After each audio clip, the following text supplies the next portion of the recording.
I am Ella Jean, your local fantasy author, and it's important to note, for the sake of this video, I have been writing the same story for going on 8 years. This isn't pain. And welcome to the start of my series detailing my journey of writing and perfecting Whispers in the Shadows.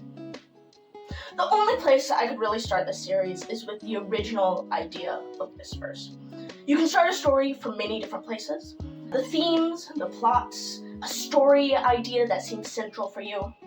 For me, it started with a single character dynamic. There was a powerful queen who was withdrawn from society. The only people she confided in were her two closest friends and guards, which were quick to cause issues among the nobles, since she was so withdrawn. She must be keeping secrets. The twist I held so dear was the queen had a magical power. Anyone she touched, she took complete and permanent control over.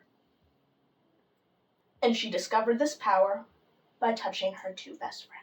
It gave me a lot to work with. Even if I had never really thought through what the power would actually be like, it was great tension.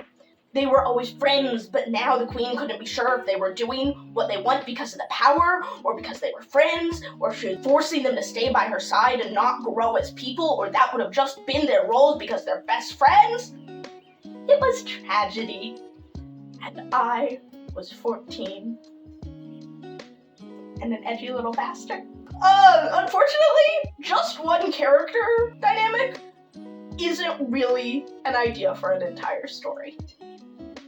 For a while, it just sat on this long list I have of ideas, and I focused on stories that I had more fleshed out plots for. But the possible tragic setup was too fun to ignore. I couldn't imagine this queen as the main character. It would reveal the tragic setup too early.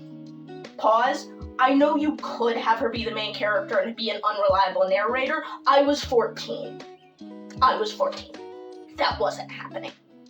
Okay, continue. I had an image in my mind of an innocent character that comes into the kingdom being warned about the queen and the queen's horrible and scary and secretive, only for this main character to befriend the queen and then reveal the power in a dramatic moment, some sad backstory explanation that colors the earlier events into tragedy.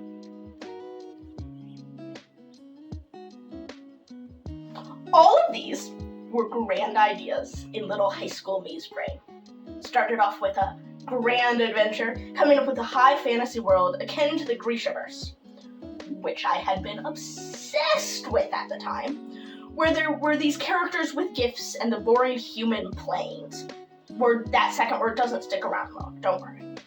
I borrowed a little more from Shadow and Bone as well. My main character, Naya, of course, had to be a teenager who thought she was a plane, but turned out to have a forgotten gift, rumored only in religious texts. She was going to be able to see the future. So the story opens. Naya wakes up in a burning boarding house, and while she tries to save her best friend, Liam, he dies trying to save others. And then she wakes up in the boarding house, everything the same. It had action, it had suspense. She could predict the fire, save Liam and some others, and immediately get whisked away to an adventure because some royal gifted person called. I called them Celeste, even then. It's a name that will persist throughout the series. Spotted this gift of hers. It was not the most original book, but it was mine. I had the excitement of reaching the capital and meeting the queen to get to, after all. I had to develop some idea of a secret society that was killing off their enemies and accidents, of which Naya had to get involved, but it never really clicked.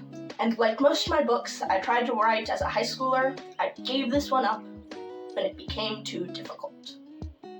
At 11,000 words, not even reaching the capital to meet the queen that I was so excited about, I shelved the book out of frustration. I couldn't stop thinking about this idea, the drama of it. I was in love. I tried to write a short story just focusing on the queen, grand reveal at the end, but I'm a long-form writer at heart, and it too fell to pieces. It was a story I assumed would always sit on a shelf. I had so many stories I would start, fall in love with, then not have the skills to execute it in the way I wanted, so I would just abandon them, waiting for the story in my head to match my physical writing ability. But you can only wait for so long. Writing is a long journey, and it's supposed to be full of fuck-ups. The only way to get the skill to write is to fuck up. I needed to learn that lesson. I tried the story again. It wasn't much. I tried a lot of stories again at that point. That was the way I would cycle through things. I would cycle back to the idea and hope that this time it would be ready. It never was. It was my junior year, and I was getting tired of coming up with new plots. Reworking an old plot seemed just the right activity. I tweaked things. I had more writing experience under my belt, and I knew how to arrange a plot now, so it actually made sense. I loved this idea where instead of Naya being the true prophet, twisting the stereotype on her head and having her scamming the whole country as a false prophet. She needed to stay innocent, though. I was very bad at writing morally gray characters at the time, so in my head I wanted her to have justification. We fix that later, but that's not something we need to worry about right now. So I had this really weird excuse for her basically being forced to become the prophet to keep from dying. Worked enough to get the plot moving. And that's all that mattered. And I came up with a foil for her. I couldn't introduce the queen, the one part of the idea I loved, for the same reasons as before. It revealed too much. So instead, I made the book a dual POV and introduced one of the queen's friends. She was a spy, forced to grow up quickly and work for her queen. I'm gonna be honest right here. I don't know if it would have been enough of a story to finish under normal circumstances.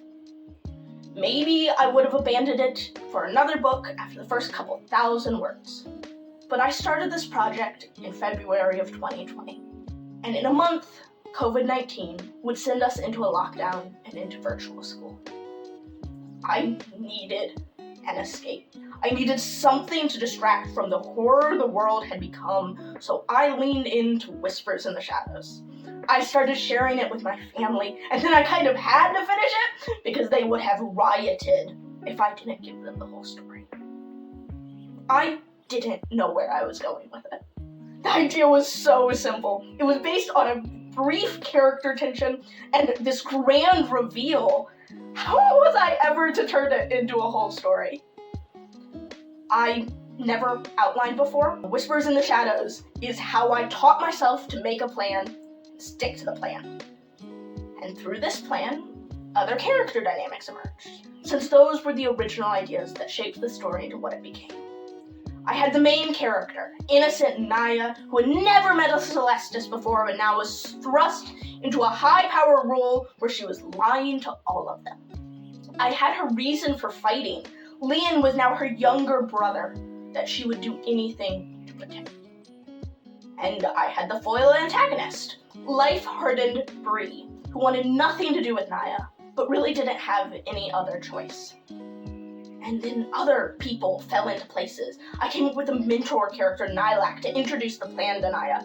I had allies she would make, her loyal guard Pierce, who became lovely comedic relief, her servant Thea, who was closed off to most Celesti. Then there were these middle characters who was unclear whose side they were on. Prince Adrian of the Harsh Iron Court, who goes back and forth between being kind and rude for no reason. Air River of Tirani, who seemed really excited to get to know Naya, but won't say why. Darren, the captain of the Royal Guard, who's wrapped up in some secret he wouldn't reveal. The plot just emerged around them. The plot depended on them. And then I was just left with my original queen character, the young Queen Celia. Where did she fit? Innocent, quiet, her gift a mystery? There was only one option that presented itself. She was going to be my villain. She was just perfect for it. A False Prophet and the Evil Queen.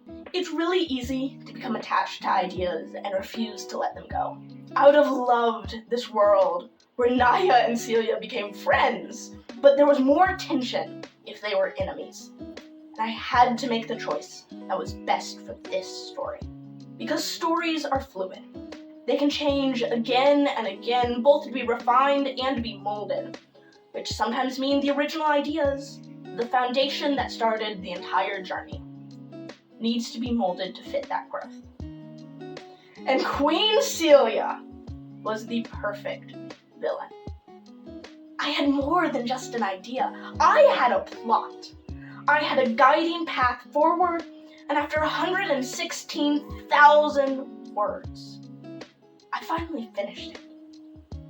My second story to ever be finished of all time, and the first to pass even 60,000 words. I was so proud of it.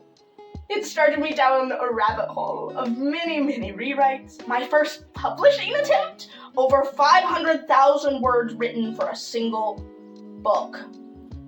And confidence in my own ability to craft a story. It all started with a single idea. Some days that is enough. The story won't be written in one day, but the first page can be.